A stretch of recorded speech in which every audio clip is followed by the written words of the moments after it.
देखिए जन स्वराज के आरसीपी सिंह जी का यहाँ पर आगमन हो चुका है और साथ में महिला जिला अध्यक्ष पिंकी देवी, अनीता सिंह रघुनाथपुर विधानसभा से भावी प्रत्याशी, और देखिए शशिकांत सिंह जी भी हैं और ये लोग सभी सम्मानित कर रहे हैं जन स्वराज के कार्यकर्ता यहाँ पर। साथ में महिला जिला अध्यक्ष पिंकी देवी हैं।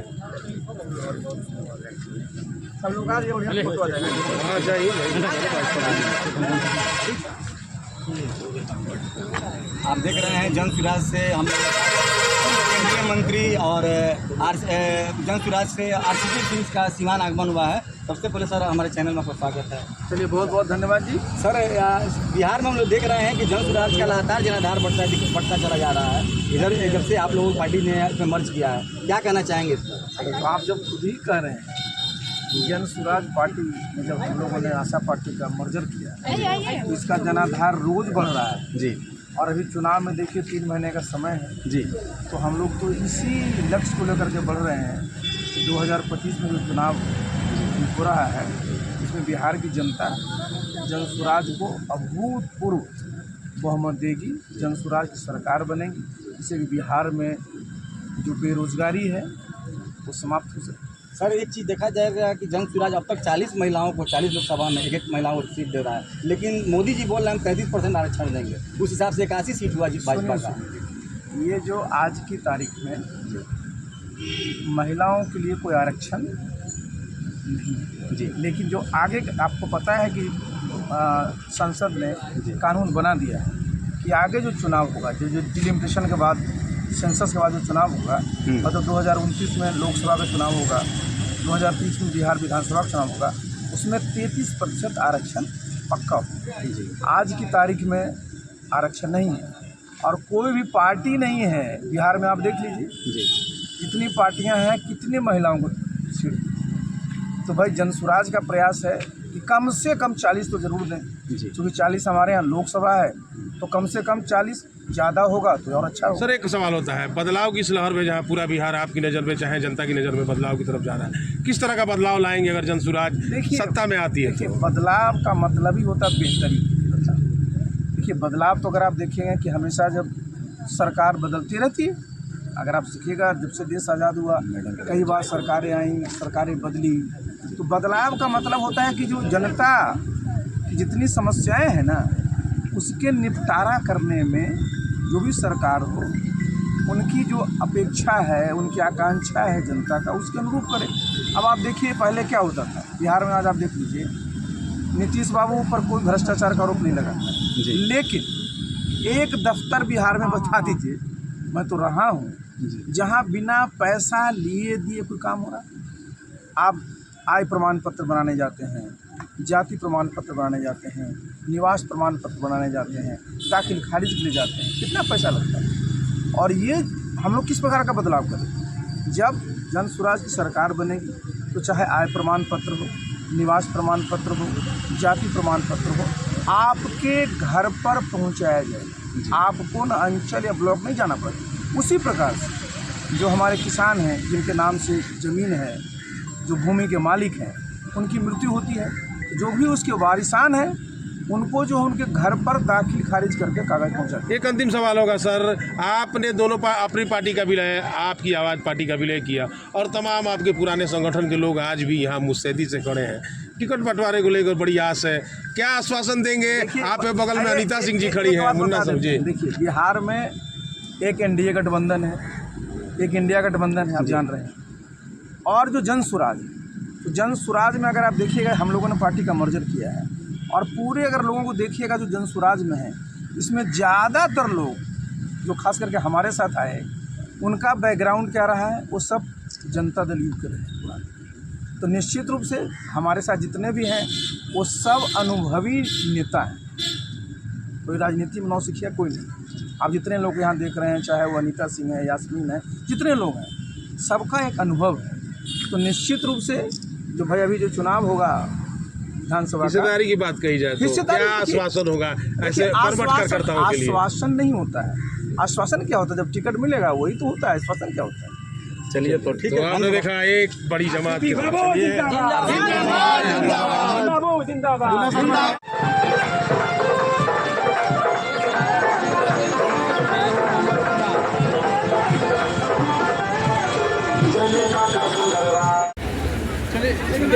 किसी भी नीति पर हमेशा उसकी समीक्षा होती रही और ये हम लोगों को सलाह दी।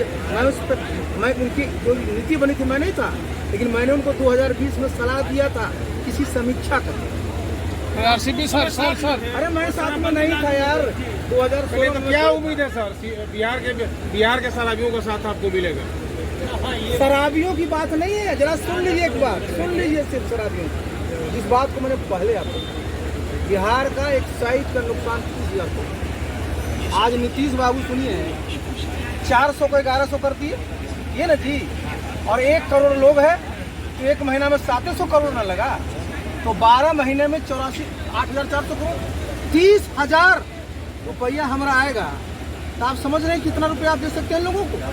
तो जो संसाधन बिहार में संसाधन क्या है आप जरा चले जाइए, रजिस्ट्री का रेट बढ़ा हुआ है। जिनके पास सरकार ने लाइसेंस दे रखा बंदूक को चाहिए नहीं जमा करना। रिन्यूअल में कितना कि नीतीश कुमार के साथ फलाना निर्णय पर मैंने उनका साथ दिया चाहे दाएं बाएं, लेकिन उनके दोस्ती खोने का डर आपके चेहरे से ज्यादा दिखता है कि राजनीतिक मतभेद के कारण दोस्ती खो गई या किसी और विचारधारा? नहीं, अरे देखिए दोस्ती हमारी दोस्ती नहीं होता है। कौन से एज के सीनियर है, दोस्त तो बराबर लेवल पर होता है, तो दोस्ती हमारी नहीं हो सकती क्योंकि कई सारी योजनाएं लागू कर रहे हैं। आप कैसे देखते हैं? मूड में तब होश में रहता है। थोड़ा सा इनका सवाल ले लीजिए। एक अंतिम बात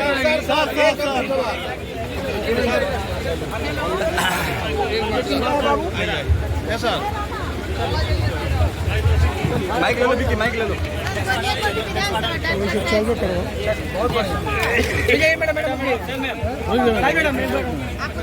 अरे नीचे करो ना माला छोड़।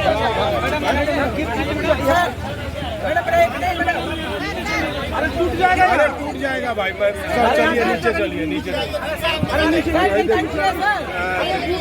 चलिए हो गया। अरे जी हो गया। 8,000 करोड़ का और जिस प्रकार से बढ़ा सकते हैं आज बिहार में एक्साइज से कम 30,000 करोड़ रुपया। तो सीधा नुकसान क्यों है? क्योंकि आप बिहार में देखिए कि शराब के मामले में कई लाख लोग जेल के अंदर बंद हैं। ये सिद्ध करता है कि यहाँ शराब लोग पी रहे हैं या बेच रहे हैं। कई लाख गाड़ियाँ जब्त हुई हैं, ये सिद्ध करता है कि शराब को एक्साइज का नुकसान। सबसे पहले मंचासीन बैठे आदरणीय श्री रामचंद्र प्रसाद सिंह जी को मैं सादर प्रणाम, अभिनंदन एवं वंदन करती हूँ।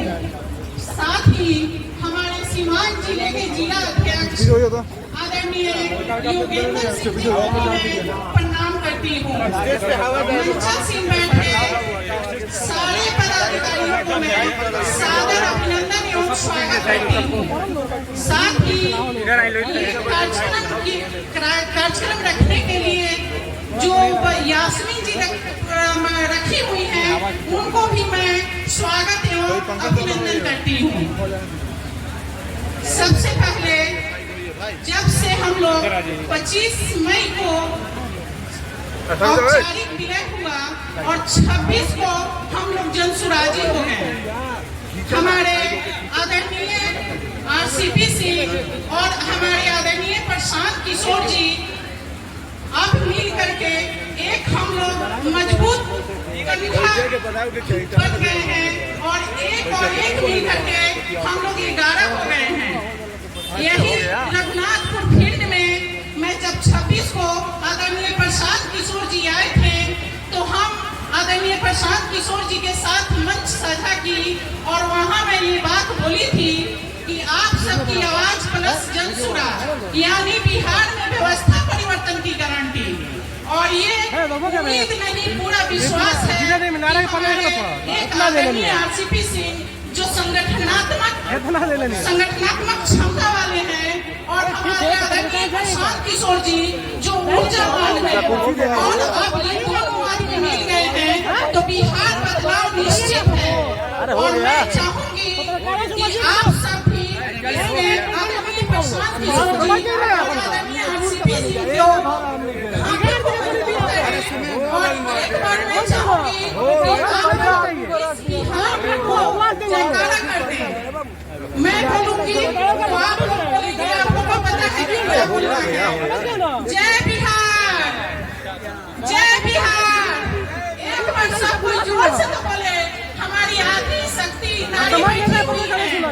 सोनी जी, मैं आपसे नम्र निवेदन करती हूँ, सोनी जी,